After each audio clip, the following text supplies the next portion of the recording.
बहू, अरे ओ बहू। अरे क्या हुआ? आप मेरी बहू हो क्या? अरे कोई काम हो तो बताओ।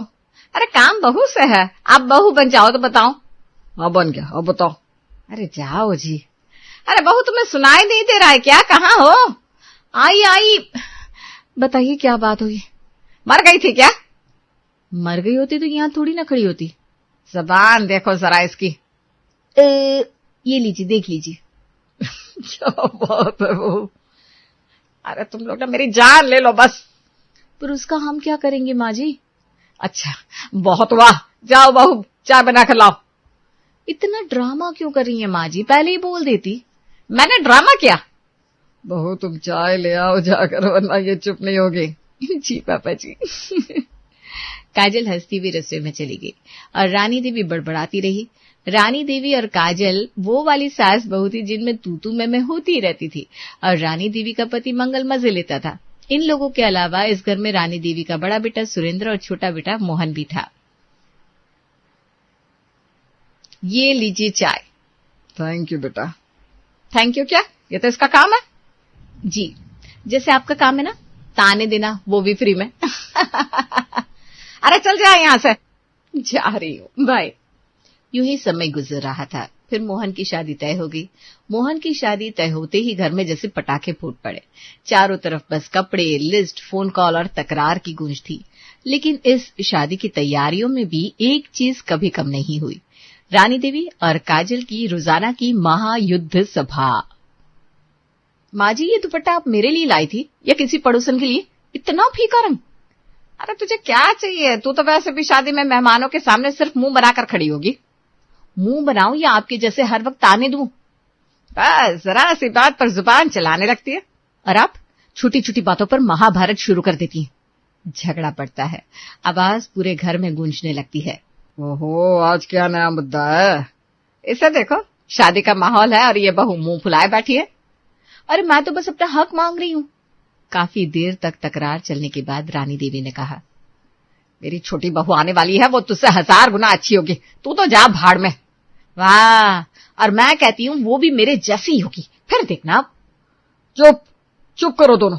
शादी का घर है या कुश्ती का अखाड़ा? अगर फिर से आवाज आई तो दोनों को बाहर बिठा दूंगा। दोनों होठ दबाकर चुप हो जाती हैं, लेकिन नजरें अभी भी तलवार जैसी थी। कुछ दिन बाद मोहन की शादी हो जाती है। बैंड बाजा, रिश्तेदारों की भीड़ और मस्ती के बीच नई दुल्हन गौरी घर में कदम रखती है। गौरी के आते ही जैसे घर में एक नई हवा बहने लगी। सबने उसका स्वागत फूल, मिठाई और चुटकुलों से किया। मंगल तो लगातार हंसी रहे थे और रानी देवी का चेहरा गर्व से चमक रहा था। अरे वाह, मेरी छोटी बहू तो सीधे फिल्म की हीरोइन लग रही है। अरे पापा जी, स्वागत है गौरी। अब घर में तुम्हारी और मेरी जोड़ी मशहूर हो जाएगी। मशहूर तो होगी, पर कैसी वो तो वक्त बताएगा। सभी हंसते हैं। पहला दिन मजेदार बीतता है। अगली सुबह रसोई के पास से काजल की तेज आवाज आ रही थी। गौरी चौंक कर दौड़ती है। अरे दीदी क्या हुआ? देखो गौरी, ये मेरी महंगी लिपस्टिक थी जो मैंने लगाने के लिए बचाकर रखी थी, और ये खत्म। अरे किसने? किसने? और कौन? तुम्हारी प्यारी सासू माँ ने। रानी देवी बाहर आती है। उनके होठों पर वही रंग लगा हुआ था। लगाया मैंने। क्या क्या हुआ? क्या हुआ? आप जानती भी हैं ये कितनी महंगी थी। महंगी? मेरे बेटे के पैसे से ही खरीदी गई है ना, तो मैं करूंगी इस्तेमाल। क्या कर लेगी तू? वाह, मतलब मेरी चीजें भी आपकी? तेरे पास जो है ना सब मेरे बेटे का है, और बेटा मेरा है तो सब मेरा ही हुआ। आवाजें इतनी ऊंची हो गई कि मोहल्ले की 2 बिल्लियां भी आकर दरवाजे पर बैठ गई। मंगल बीच बचाव करने आए, लेकिन दोनों की बहस की रफ्तार उनकी सुनने की क्षमता से भी तेज थी। अरे बंद करो ये नाटक, सुबह सुबह मेरा दिमाग खा गई हो तुम दोनों। मैं तो बस अपनी चीज का हक मांग रही हूँ, और मैं बस बता रही हूँ कि ये घर कैसे चलता है। आखिरकार दोनों ने एक दूसरे को घूरा और अपने अपने कमरे में चली गई। फिर गौरी भी अपने कमरे में चली गई और बैठी हुई लिपस्टिक वाली लड़ाई याद करने लगी। गौरी ने पूरा नजारा बड़े ध्यान से देखा था। उसके मन में एक ही बात घूम रही थी, काजल दीदी ने तो एकदम कलेश करके रख दिया जरा सी चीज के लिए। कमाल है। सही है, अपनी बात ऐसी ही रखनी चाहिए। मैं नई नवेली बहू हूं, उसका मतलब ये नहीं कि चुपचाप सह लूं। नहीं, अगर मेरे साथ कोई गलत करेगा तो मैं भी मुंह खोलूंगी और खुलकर बोलूंगी। उसे लगा कि चुप रहने से सास को आदत पड़ जाती है ताने देने की, इसलिए वक्त आने पर जवाब देना जरूरी है, और वो वक्त उसे जल्द ही मिल गया। अगली सुबह रसोई में नाश्ता बन रहा है। काजल पराठे बेल रही थी और गौरी अपने लिए तवे पर आमलेट सेक रही थी। तभी रानी देवी दनदनाती हुई आई। अरे ये कैसी गंदी स्मेल आ रही है, ये क्या लहसुन? हमारे घर में कांदा लहसुन नहीं पकता। क्यों, क्या हो गया? आपको क्या दिक्कत है? अरे हमारे घर में कांदा लहसुन नहीं खाते, समझी? अरे तो इसमें बुरा क्या है? पूरी दुनिया खाती है कांदा लहसुन वाला खाना। अरे दुनिया खाए तो खाए, हमें क्या, हमारे घर में ये सब नहीं चलता। तो अब चल जाएगा। क्यों, क्या हो जाएगा? अगर मैं कांदा लहसुन इस रसोई घर में बनाऊंगी तो आप मुझ पर केस कर देंगे। अरे मैं आपसे खाने के लिए थोड़ी ना कह रही हूँ, मैं अपने लिए बना रही हूँ। तुम नई नवेली बहू होकर ऐसा बर्ताव कर रही हो? नहीं हूं पर गूंगी नहीं हूं, अपनी बात बोलूंगी चाहे किसी को पसंद आए या नहीं। काजल ये तमाशा देख रही थी और हंसी दबा रही थी, लेकिन जब माहौल ज्यादा गर्म हो गया तो उसने आगे बढ़कर दोनों को रोकने का फैसला किया। अरे माँ जी रहने दीजिए ना, अब कांदा लहसुन तो आजकल बहुत सारे लोग खाते हैं और लहसुन खून के लिए अच्छा रहता है। अच्छा, अब तुम भी इसका पक्ष ले रही हो? पक्ष नहीं ले रही हूँ, बस सच्चाई बता रही हूँ। रानी देवी बिना कुछ कहे वहां से निकल गई, लेकिन जाते जाते उनकी चाल बता रही थी कि मामला खत्म नहीं हुआ। अगले दिन शाम का वक्त था। काजल और गौरी तैयार होकर बाहर निकल रही थी कि रानी देवी की आवाज आई। कहाँ जा रही हो तुम दोनों? मार्केट। अभी? सूरज ढल चुका है, रात में बाहर मत जाओ। दिन में तो हम घर के काम में लगे रहते हैं, अगर शाम को भी न जाए तो कब जाएंगे? रात के 12 बजे। मैं कह रही हूँ मत जाओ, मतलब मत जाओ। रात में औरतों का बाहर घूमना अच्छा नहीं लगता। अच्छा नहीं लगता या फिर आपको खर्चा अच्छा नहीं लगता? हाँ माँ जी, आपको तो हमेशा कंजूसी सवार रहती है, हमें कुछ खरीदनी नहीं देती। अरे बस बहुत हुआ। लेकिन दोनों बहुओं के कदम जरा अभी धीमे नहीं पड़े। दोनों तैयार होकर बाहर निकली और जाते जाते भी ताना मारना नहीं भूली। आप चिंता मत कीजिए, हम सिर्फ मार्केट जा रहे हैं, सोना चुराने नहीं। आप बीपी चेक करा लीजिएगा, तब तक हमें परेशान कर करके बढ़ ही गया होगा। दोनों हंसते हुए निकल जाती है। रानी देवी गुस्से में भुनभुनाती रह जाती है। वो सीधा अपने दोनों बेटों के पास जाती है। देखो तुम्हारी पत्नी अब मुझे आंख दिखाने लगी है, मेरी बात का कोई मान ही नहीं रहा। अरे क्या हो गया? तुम्हें पता नहीं रहता क्या हुआ? अब उन दोनों को समझाओ मेरी बात माना करे। ठीक है माँ, हम समझाते हैं। मैं भी गौरी से बात करता हूँ। जब वो दोनों लौट कर आती है तो दोनों बेटे अपनी अपनी पत्नियों से बात करने की कोशिश करते हैं। काजल देखो माँ ठीक कह रही है, रात में बाहर जाना सही नहीं है। क्या मार्केट कोई जंगल है क्या? मैं कोई बच्ची नहीं हूँ। गौरी माँ की बात मान लो, बेवजह टकराने की जरूरत नहीं है। मोहन, शॉपिंग करना कोई गुनाह है क्या जो हम ऐसे रोका जा रहा है? दोनों बहुओं के तेवर साफ थे, अपनी बात से पीछे हटने का सवाल ही नहीं। फिर कुछ दिन बाद काजल के मायके से शादी का न्योता आता है। सुरेंद्र, मेरे भाई की शादी है, मुझे एक अच्छी साड़ी चाहिए। सुरेंद्र ने जेब से 2000 निकालकर उसे दिए। ठीक है, ये लो और 2 साड़ियां ले आना। 2 साड़ियां 2000 रुपए में? हाँ तो अच्छी खासी आ जाएंगी। और मैं अपने मायके में 1000 रुपए की साड़ी पहनकर जाऊं? हाँ, आपको लगता है वहां कोई ध्यान नहीं देगा? मेरे भाई की साइड वाले बहुत अमीर है और वहां सब हाई फाई लोग आएंगे। मुझे कम से कम 5000 की साड़ी चाहिए। देखो शादी में तो हमारी दुआओं से काम चलेगा, साड़ी से नहीं। है? नहीं, मैं किसी भी हालत में सस्ती साड़ी नहीं पहनूंगी। आप मुझे कैसे प्रेजेंट कर रहे हैं ये आपकी जिम्मेदारी है। अच्छा ठीक है भाई, ये लो। काजल खुश हो गई और साड़ी ले आई। फिर रात का समय आया। घर के आंगन में कुर्सी पर बैठी काजल और गौरी चुपचाप उसके पास आकर बैठ गई। भाभी एक बात पूछूं, आपने भैया से 5000 की साड़ी क्यों ले ली? 2000 में भी तो काम चल सकता था। अरे पगली, ऐसे नहीं चलता, ये लोग ना कंजूस है। अगर खुद से मांगो नहीं तो ना तुम्हें ये सूती साड़ी देंगे ना सिंथेटिक। लेकिन इतनी महंगी चीज लेने की क्या जरूरत थी? देख, मैं अपने मायके जा रही थी, वहां के लोग बहुत हाई फाई है, मायके में शो ऑफ अच्छा लगता है।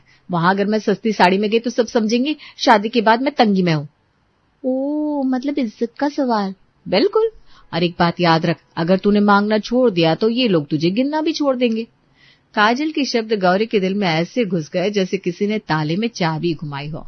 उसने उसी वक्त तय कर लिया कि अब मैं भी पीछे नहीं हटूंगी। अगले दिन सुबह गौरी और मोहन कमरे में बात कर रहे थे। सुनिए, मुझे ना कुछ वेस्टर्न कपड़े लेने हैं। वेस्टर्न? हमारी शादी को अभी हफ्ता नहीं हुआ और तुम्हें फैशन शो करना है? अरे तो घर में मनाही है क्या? मनाही नहीं है, लेकिन ये सब बाद में भी हो सकता है। तो क्या मैं यहाँ बंदी नहीं बनकर रहूं तब तक? अरे यार, ठीक है बोलो कितने चाहिए? बस 6,000। क्या? एक जोड़ी कपड़े के लिए 6,000? और नहीं तो क्या, मार्केट में अच्छे ब्रांड्स इतने में ही तो आते हैं।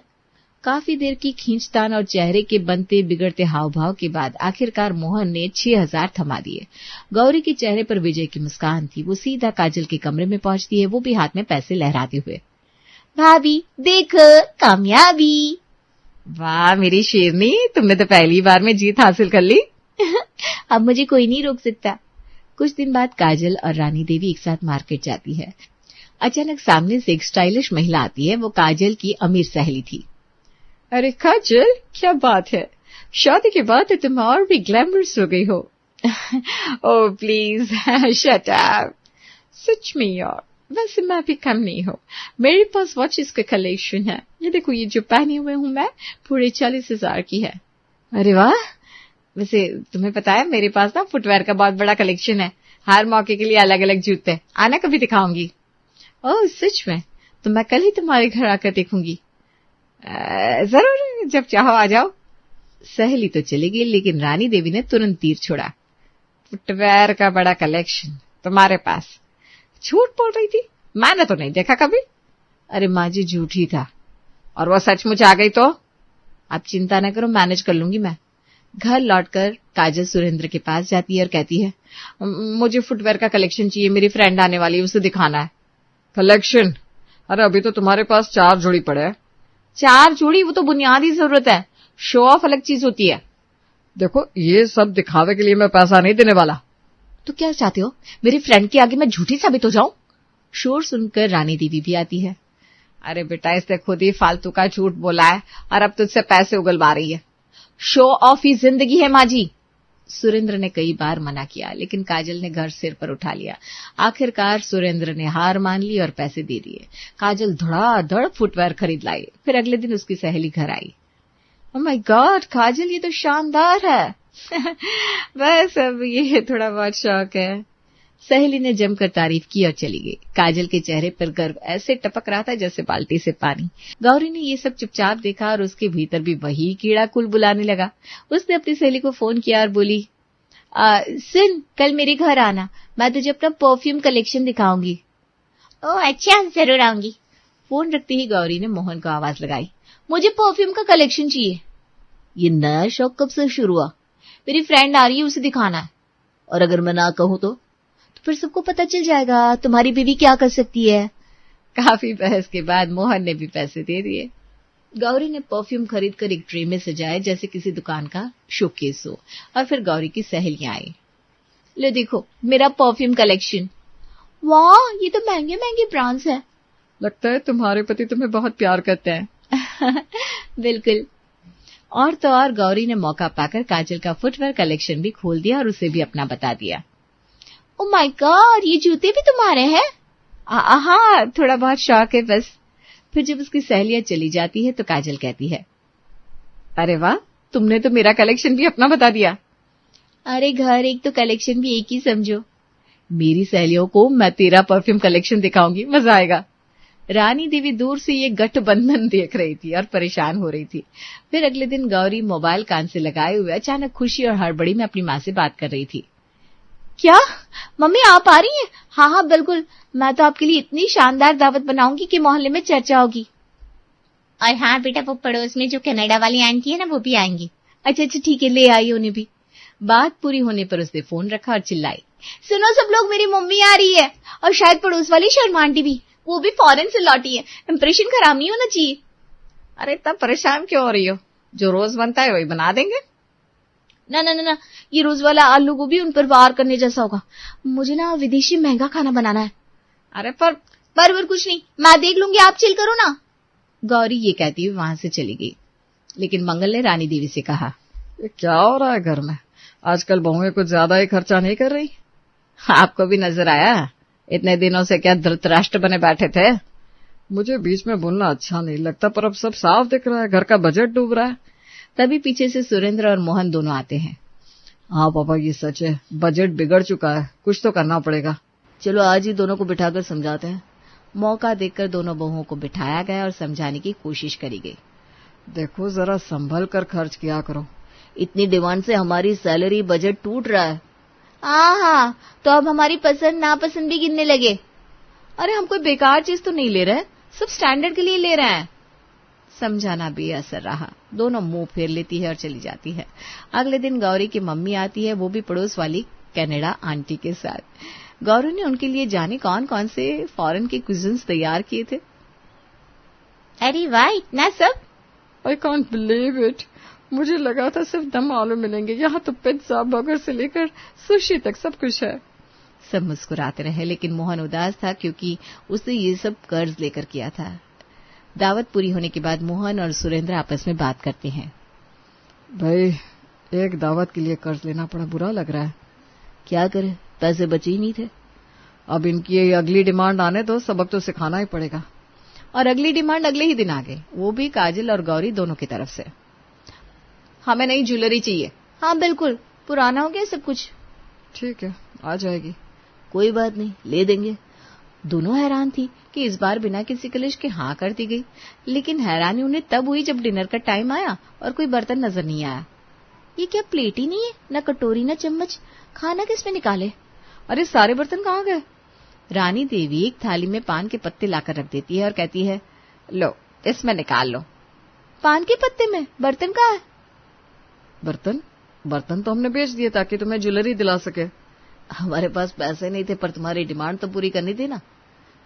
पर हमने ऐसा करने को तो नहीं कहा था। तुमने ऐसा करने को नहीं कहा, लेकिन समझा भी तो नहीं। हम नौकरी करते हैं, सैलरी लिमिटेड है, लेकिन तुम्हें लगता है कि हम कंजूस हैं। कल को अगर कुछ और मांगोगी तो क्या किडनी बेच दे? गौरी और काजल की आंखों में पानी भर आया। दोनों बहुत ज्यादा शर्मिंदा हो गई थी। हमें माफ कर दीजिए, हमें अंदाजा नहीं था। हम वादा करते हैं अब ऐसी फिजूल खर्ची नहीं होगी। अच्छा रो मत, जाओ स्टोर रूम से सारे बर्तन उठा लाओ। कोई बर्तन बेचे नहीं है, बस तुम्हें एहसास दिलाना था। दोनों बहुएं शर्म से सर झुकाकर बर्तन लेने चली जाती हैं।